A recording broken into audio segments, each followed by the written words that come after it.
Полагање свежо цвеќе пред споменикот на револуцијата во центарот на градот во организација на Сојузот на борците и во Тетово беше одбележан празникот Илинден. Свеченоста започна со интонирање на химната и едноминутно молчење во чест на загинатите.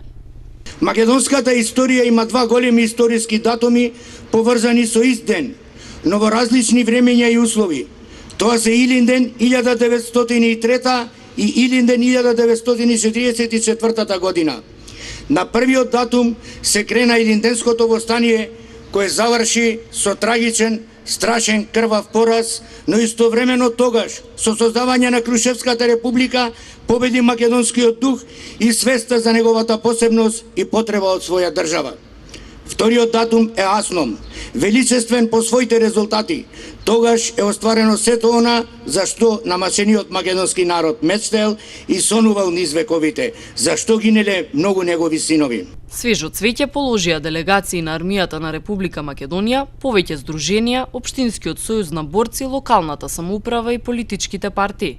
Оваа година се одбележуваат 110 години од Илинденското востание и 69 години од првото заседание на Асном.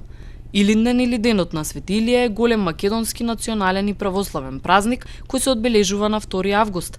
Тој е од посебно значење за историјата на македонскиот народ заради Илинденското востание во 1903 година, кога 800 востаници го ослободиле Крушево, а по 2 дена е прогласена Крушевската република која траела 10 дена. Востанието означувало нова фаза од развојот на македонското национално и ослободително движење.